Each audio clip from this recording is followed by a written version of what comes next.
everyone, welcome to this episode of Kuiper Labs. In today's episode, we're going to talk about the digestive system. So we're going to look at what is the purpose of the digestive system, and then we're going to go through the different parts of the digestive system from top to tail: mouth, esophagus, the stomach, the small intestine, the large intestine, and then the rectum and anus. So firstly, let's get a little bit of an overview of what the digestive system looks like. So here you can see it from looking at that whole overview. So we have the mouth at the start, and then seeing kind of everything in context from the esophagus to the stomach, and then we're going to the small intestine, to the large intestine, and then to the rectum. So it's that the purpose is extracting nutrients from the food that we eat.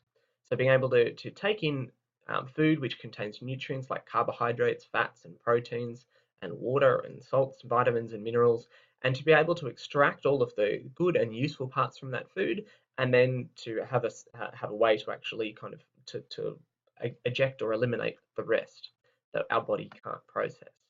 Okay, so we've also got other components we're not going to really talk about in a lot of detail today, like the liver, the gallbladder, and the pancreas, which help to kind of facilitate what the digestive system does. Now, the digestive system helps to get these nutrients from food by what we call this process of digestion, or the breaking down of food, which can be physical or it can also be chemical.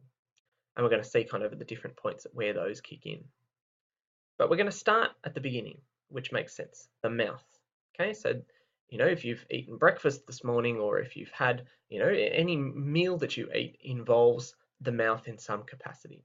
The mouth's got kind of three main aspects to it, which are part of this digestive process.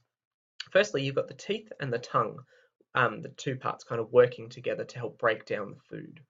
Okay, so we, as omnivores, human beings, we have two different types of teeth. We have cutting incisor kind of teeth at the front, and we also have grinding molar teeth, towards the back, which are both designed for meat and for vegetation, like plants and things like that.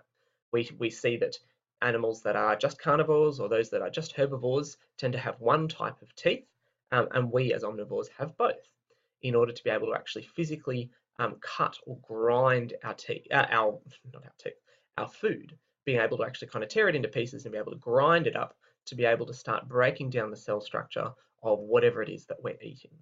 Because in order to get the nutrients out of the cells of that thing that we're eating, it firstly needs to be broken down. Those cells are very tough.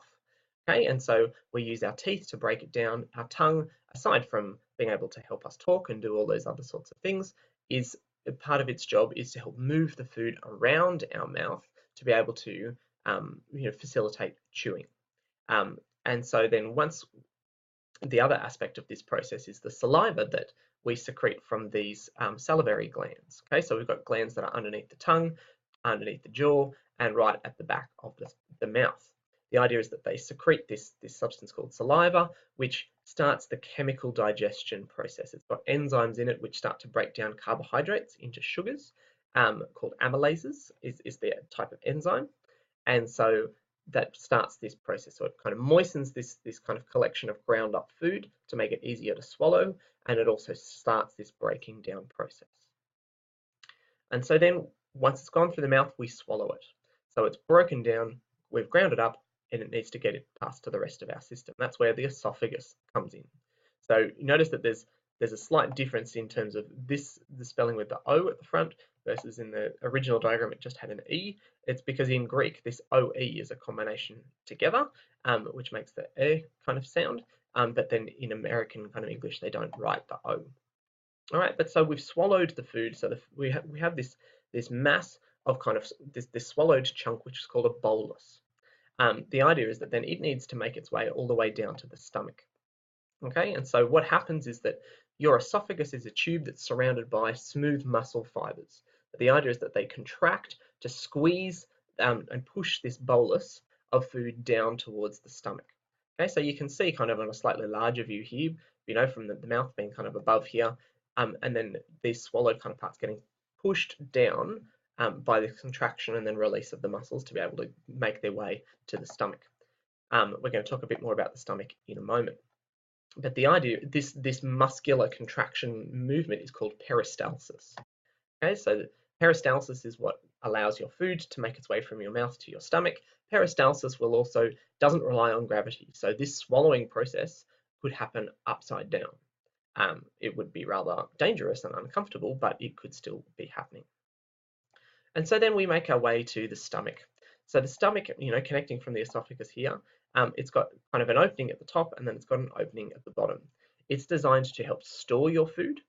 In order to be able to store your food, it needs to be able to expand to accommodate the meal that you've eaten. So it has these little kind of wrinkly folds on the inside called rugae, which so it starts off kind of small, and then it's like a balloon that's kind of collapsed and then can expand out to be able to hold that food. Doesn't have a limitless capacity. About 3 liters worth of stuff is kind of maximum. Depends on your particular body, but this idea that it can grow to accommodate how much food you put in. But then it's not just to hold the food, it starts the digestive process, this chemical digestion. There's a very a concentrated level of stomach acid, hydrochloric acid in your stomach, which starts to break down the food. Okay, so to be able to become soupy, so that then it can actually pass through into your intestines through the duodenum here, or the duodenum, depending on how you pronounce it.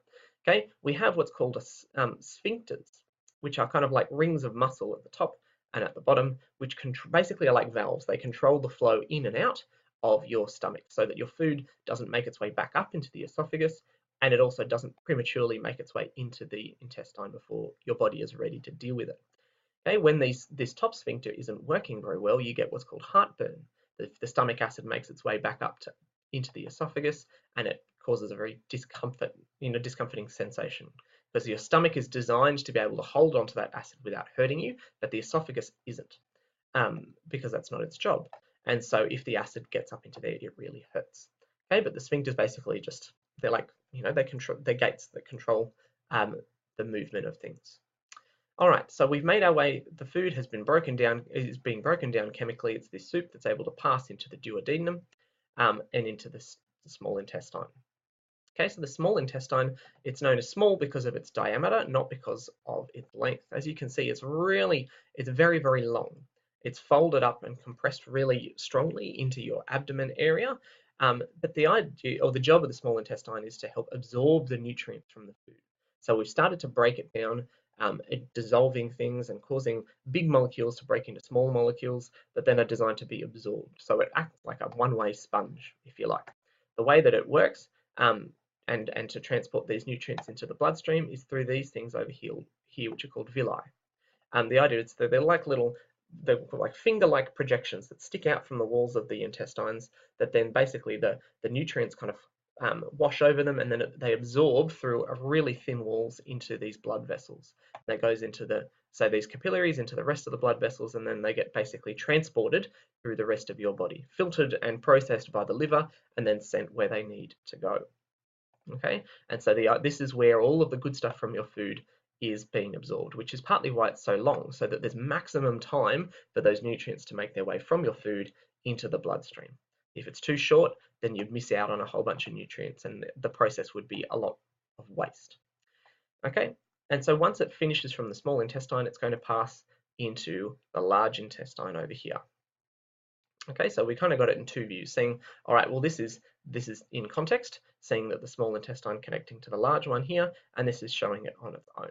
So it's kind of like drawing a square that kind of goes around the outside of your abdomen. Okay, so connects to the small intestine here through what's called the cecum, and then it goes up, it ascends, it goes across, and then it comes down again, and then it makes its way to the rectum and anus. You can see the little appendix over here, whose function is still well and truly debated, but if it gets infected, it causes you problems. But the job of the large intestine is to absorb water and salts and vitamins and things from your food. So lots of the main nutrients have already been taken out, and this is the point where a lot of the water gets taken out. Okay, you get a lot of your body's requirements for water from the food that you eat. You also need to drink water to top that up, but this is that point at which that happens. Okay, and so what we call feces is basically the remains of the undigested part of your food that's left behind. The bits that your body cannot get any use for, or hasn't been able to get any nutrients from, that just needs to be eliminated from your body. So feces is what has made its way all the way through the small and then large intestine and is what's left behind at the end. And so now we need a system in order to remove it. That's where the rectum and anus comes in. Okay, so basically they connect at the end of the large intestine, that their job is to firstly store the feces ready for it to be disposed of, and then to actually eliminate it.